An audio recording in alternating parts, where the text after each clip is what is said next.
선생님, 안녕하세요. 네, 안녕하세요.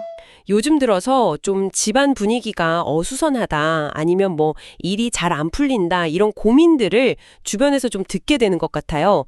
혹시 이게 저희가 그냥 무심코 집에 둔 어떤 물건들 때문일 수도 있을까요? 네, 아주 중요한 부분을 딱 짚어주셨네요. 바로 그겁니다. 저희 풍수학당을 찾아주신 여러분, 혹시 말입니다. 여러분의 그 소중한 집, 그 안식처에 복은 그냥 내쫓고 온갖 안 좋은 거, 심지어 악귀까지 막 불러들이는 그런 물건이 있다면 어떠시겠어요? 생각만 해도 좀 섬뜩하지 않으십니까? 네, 악귀요. 선생님 듣기만 해도 너무 무서운데요. 설마 저희가 매일 보는 그런 평범한 물건 중에요, 그런 게 있을 리가. 그게 평범해 보이니까 더 무서운 거죠. 작은 개미구멍 하나가 큰 둑을 무너뜨릴 수 있듯이요. 정말 사소해 보이는 물건 하나가 집안 전체의 기운을 확 흐려놓고 더 나아가서는 뭐랄까 삶의 방향 자체를 틀어버릴 수도 있는 겁니다. 옛 문헌에도 그런 말이 있지 않습니까? 역시 춘추예요. 세지 않필 대대대, 대지 않필 대소. 이게 무슨 뜻이냐면 작은 것의 평안함이 결국 큰 것을 좌우하고 또 큰 것의 평안함도 역시 작은 것에 기대고 있다. 이런 깊은 의미입니다. 오늘 저희 풍수학당에서는 바로 이 점을 한번 파헤쳐 보려고 합니다. 여러분 댁에 혹시 숨어 있을지 모를 그런 우한의 씨앗들, 그걸 한번 찾아보자는 거죠. 작은 것의 평안함이 큰 것을 좌우한다. 정말 마음에 와닿네요. 그럼 선생님, 대체 어떤 물건들을 저희가 가장 먼저 좀 살펴봐야 할까요? 너무 궁금한데요? 첫 번째로요. 의외로 많은 분들이 이걸 잘 모르시는데 바로 부적입니다. 부적이요? 네. 근데 이게 부적 자체가 문제라기보다는 어디에 두느냐가 중요해요. 특히 침실 머리맡 아니면 뭐 베개속 이런 데 부적을 넣어두시는 경우가 있거든요. 이게 같이 잠드는 배우자, 그 사람의 기운을 막 어지럽힐 수 있어요. 그래서 악몽을 꾼다거나 가위에 눌린다거나 심하면 관제가 틀어지거나 삶에 큰 어려움이 생길 수도 있습니다. 부적이요? 아니, 보통은 뭔가 좀 힘들고 어려울 때 의지하려고 간절한 마음으로 갖는 거잖아요. 근데 그게 오히려 해가 될 수도 있다고요? 진짜 충격인데요? 물론이죠. 부적에 담긴 그 염원 아니면 뭐 일시적인 방편 이런 역할을 제가 다 부정하는 건 아닙니다. 급할 때는 잠시 도움을 받을 수도 있겠죠. 근데 한번 생각을 해보세요. 몸이 아플 때 약이 도움이 되잖아요. 근데 그 약을 평생 매일같이 먹고 산다면 어떻게 되겠어요? 몸이 그 약에 절어버려서 오히려 건강을 해치지 않겠습니까? 네, 그렇죠. 부적도 약간 그런 이치예요. 가장 편안해야 할 잠자리, 또 집의 얼굴이라고 할 수 있는 현관, 이런 데다가 부적을 그냥 떡하니 보이게 계속 두는 거는요. 그 공간의 맑은 기운을 밀어내버려요. 오히려 불안함, 긴장감, 이런 기운을 더 키울 수가 있습니다. 뭐랄까, 나는 지금 도움이 필요하다. 나는 지금 불안하다. 이런 기운을 계속 내뿜는 것과 같으니까요. 약에 비유하시니까 확 와닿네요. 그 간절함이 오히려 너무 지나치면 일상에 부담이 되는 거군요. 그럼 부적은 어떻게 하는 게 좋을까요? 아예 없애야 하나요? 정 이게 필요해서 두어야 한다면 가급적이면 눈에 잘 안 띄는 곳에요. 예를 들면 뭐 지갑 속이라든지 아니면 서랍 깊숙한 곳. 이런 데 보관하는 게 그나마 낫다는 거죠. 대문이나 현관, 뭐 침실벽에 떡하니 붙여놓는 거 이건 절대 좋은 방법이 아니에요. 마치 우리 집 지금 위험해요 이렇게 광고하는 거나 마찬가지거든요. 오히려 안 좋은 기운들을 막 불러 모으는 그런 빌미가 될 수 있다는 거 꼭 기억하셔야 합니다. 그렇군요. 아니, 좋은 의미로 갖고 있던 부적인데 어디에 놓느냐에 따라 이렇게 달라질 수 있다니 정말 놀랍네요. 많은 분들이 이 점은 꼭 아셔야겠어요. 그럼 선생님, 부적 말고 또 조심해야 할 게 있을까요? 네, 두 번째는요. 그 금속성, 그러니까 쇠 기운이 너무 강한 물건들이에요. 쇠 기운이요? 네. 특히 이게 그냥 뭐 쓰는 도구가 아니라 장식을 목적으로 들여놓은 것들. 이걸 좀 조심해야 돼요. 쇠붙이라는가 본래 좀 차갑고 날카롭잖아요. 만물을 이렇게 베고 끊어내는 그런 충돌의 기운을 가지고 있어요. 숙살직이라고 하죠. 특히 계절로 보면 이제 만물이 시들고 움츠러드는 늦가을이나 겨울 문턱, 오행으로는 금의 기운이 강해지는 시기인데요. 이때 뾰족하거나 칼날처럼 아주 날카로운 형태의 금속 예술품 또는 뭐 장식물 이런 걸 집안에 들이는 건 좀 피하는 게 좋습니다. 가족들 사이에 불화가 생기거나 예상치 못한 갈등이 생기기 쉬워요. 금속 장식품이요? 요즘 집 꾸밀 때 되게 세련된 느낌 준다고 많이들 쓰시는데 그것도 계절이나 모양까지 봐야 한다니 이것도 참 뜻밖인데요? 그렇죠. 근데 오해는 마세요.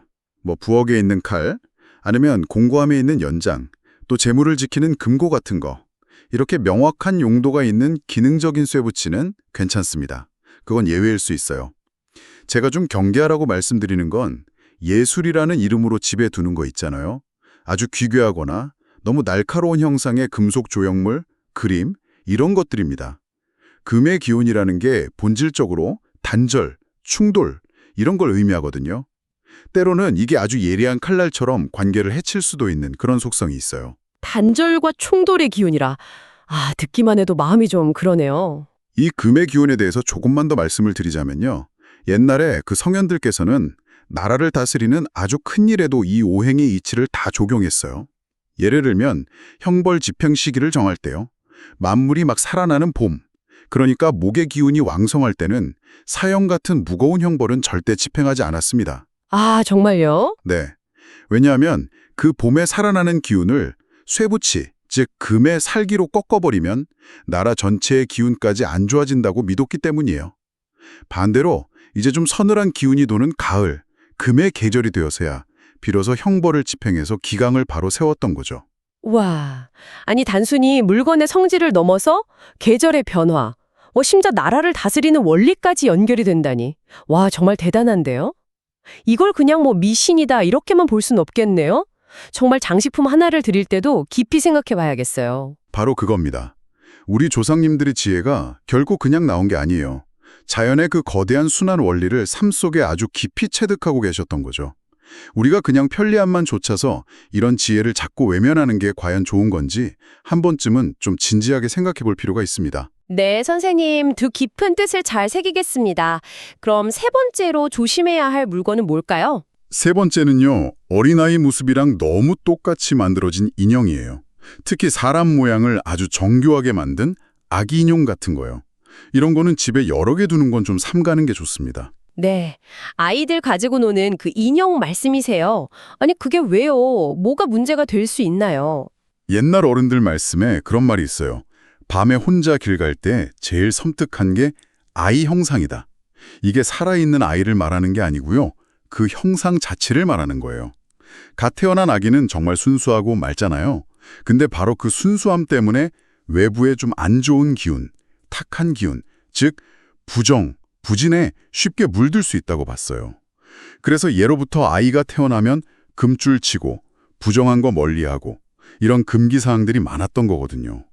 이처럼 사람 형상, 특히 영적으로 좀 약하다고 보는 어린아이 모습을 그대로 본뜬 인형은요, 좋지 않은 어떤 영적인 존재들이 쉽게 좀 깃들거나 영향을 미칠 수 있는 그런 매개차가 될 수 있다고 본 거죠. 어머나, 선생님 말씀 들으니까 괜히 좀 오싹한데요. 저희 집 아이 방에도 예쁘다고 놔둔 인형들이 꽤 많은데 다시 한번 좀 봐야겠어요. 물론 모든 인형이 다 그렇다는 건 아니에요. 아이들이 좋아하는 곰인형, 토끼 인형처럼 귀엽고 밝은 기운 주는 그런 인형들은 괜찮습니다. 다만 마치 정말 살아있는 아이처럼 너무 정교하게 만들어진 인형, 이런 걸 집안에 많이 두는 건 좀 피하는 게 좋다는 의미죠. 다른 종류의 좀 밝고 긍정적인 인형으로 바꿔주시는 편이 좋겠습니다. 네, 알겠습니다, 선생님. 명심할게요. 그럼 네 번째로 주의할 물건은 뭔가요? 네 번째는요, 비어있는 병입니다. 이것도 제가 예전에 몇 번 좀 강조했던 것 같은데요. 특히 값비싼 양주병이나 와인병 같은 거 다 마시고 나서 장식이라고 생각하고 주방이나 거실 선반에 쭉 이렇게 늘어놓는 분들 계시잖아요. 네네, 많죠. 네. 근데 그게 그렇게 썩 좋은 습관은 아닙니다. 빈 병이요? 아니, 재활용하려고 모아두기도 하고 병이 예뻐서 장식으로 두는 경우도 많은데 그게 왜 안 좋은 건가요? 그 비어있는 공간에는요, 어떤 기운이든 쉽게 들어올 수 있다고 봐요. 특히 정체를 알 수 없는 좀 탁한 기운, 부정적인 에너지가 그 빈 공간을 채우기가 쉽습니다. 예전에 제가 청주 쪽에 어떤 전원주택 털을 한번 봐드린 적이 있었는데 그 댁 뒷뜰에요, 오랫동안 그냥 둔 빈 장독대가 유난히 많았어요. 제가 그걸 보면서 치우시라고 조언 드렸던 기억이 납니다. 집안에 놓인 빈 병들도 마찬가지예요. 오랫동안 그냥 둔 빈 병 속에 뭐가 채워질지는 아무도 모르는 거죠. 그렇군요. 아, 비어 있다는 것 자체가 어떤 안 좋은 기운을 끌어들일 수 있는 통로가 들을 수 있다. 이런 말씀이시네요. 와, 예쁘다고 모아뒀던 빈 병들 얼른 정리해야겠어요. 재활용병도 너무 쌓아두면 안 되겠네요. 맞습니다.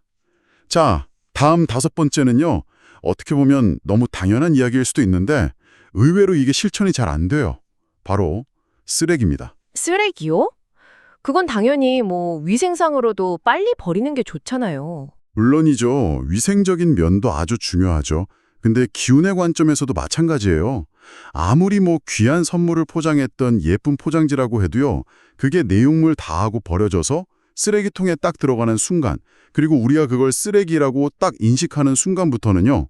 생명력을 잃은 죽은 기운, 탁한 사기를 품게 되는 거예요.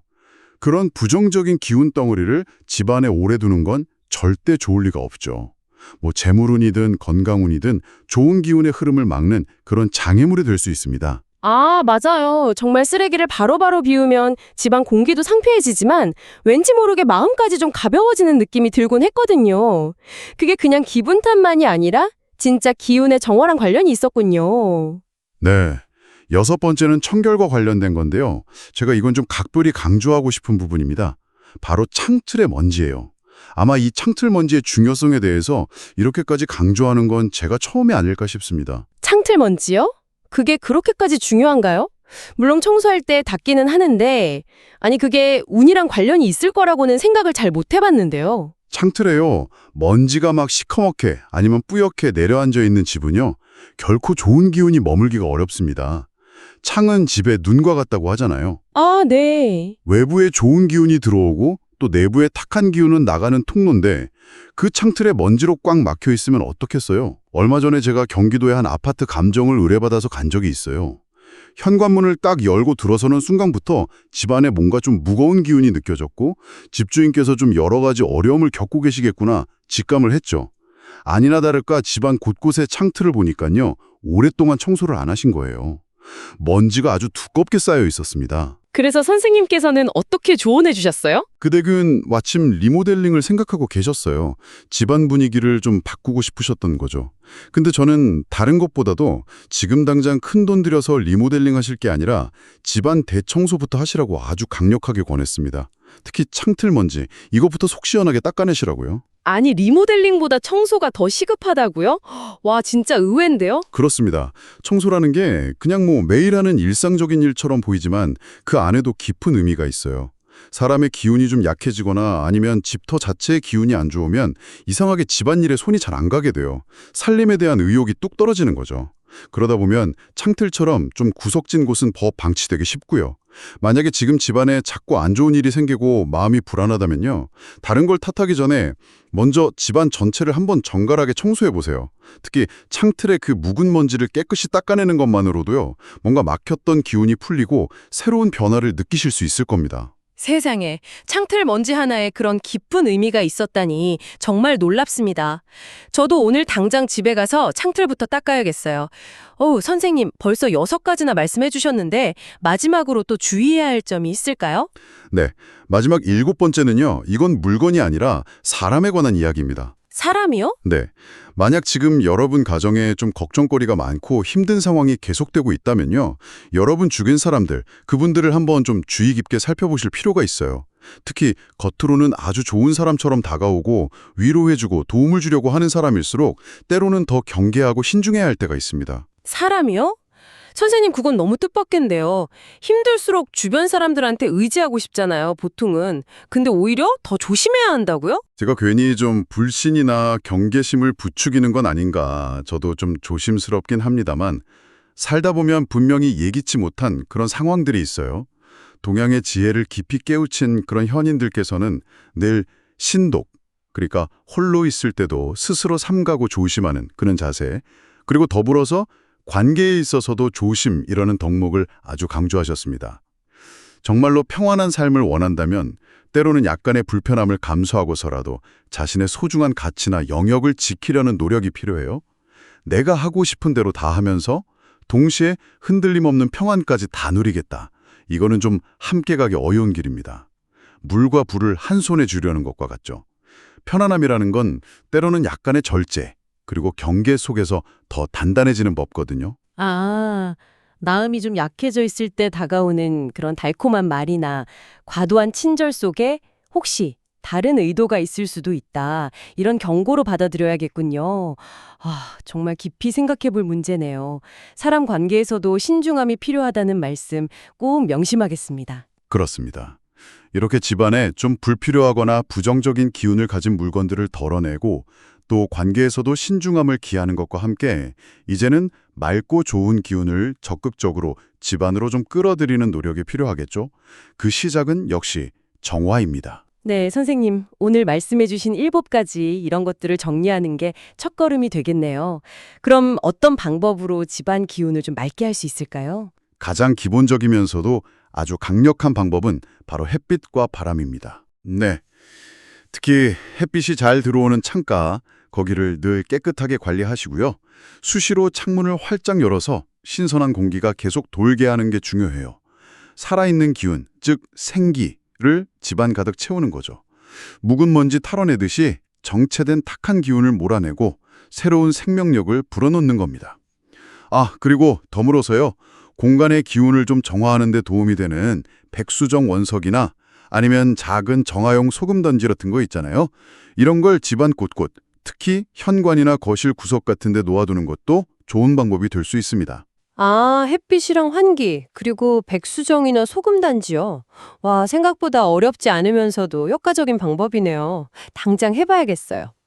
선생님 말씀처럼 공간을 정돈하고 밝은 기운을 맞이하려는 그 마음가짐 자체가 이미 좋은 운을 부르는 시작인 것 같아요. 지혜 선생님 말씀이 맞습니다. 마음가짐이 제일 중요하죠. 근데 간혹 제가 이런 기운이나 운에 대해서 이야기를 하면 저를 혹시 무속인으로 오해하시는 분들이 계세요. 실제로 꽤 많은 분들이 그렇게 생각하시는 것 같아서 좀 안타까울 때가 있습니다. 물론 무속은 그 나름의 역할과 가치가 있고 저는 그분들의 세계를 존중합니다.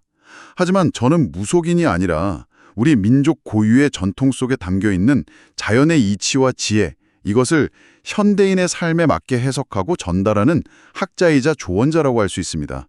안타깝게도 오늘날 많은 분들이 우리 것을 좀 낡고 비과학적인 걸로 여기는 경향이 있지만 오히려 바다 건너 먼 나라에서는 이 동양 사상, 특히 자연과의 조화를 중시하는 우리 한국적인 가치에 주목하면서 그 깊이를 인정하고 있거든요.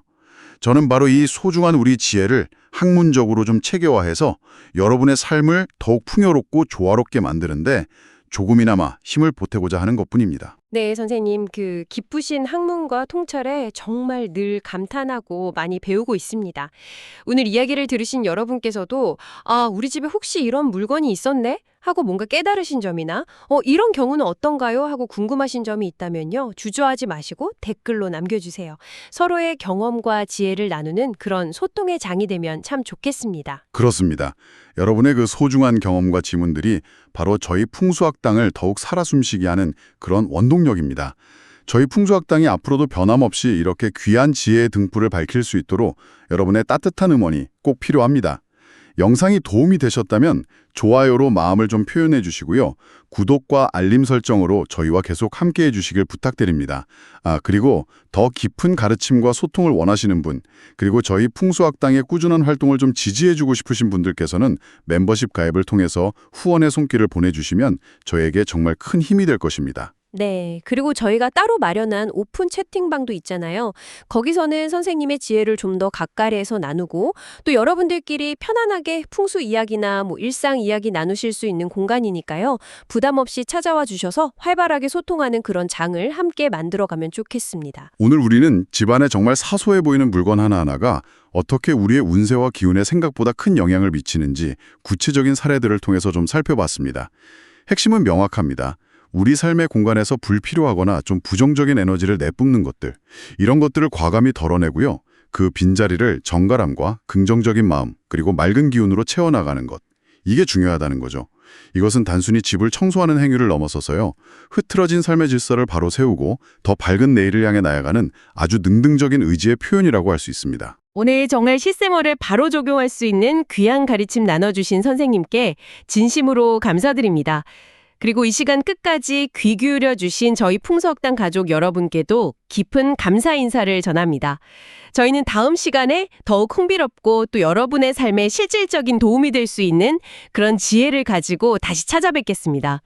다음 시간에는 어쩌면 당신의 인생 경로를 완전히 바꿀 수도 있는 하늘이 우리에게 은밀하게 보내는 놀라운 신호들, 그 운명의 지고들을 읽어내는 방법에 대해 이야기해볼까 합니다.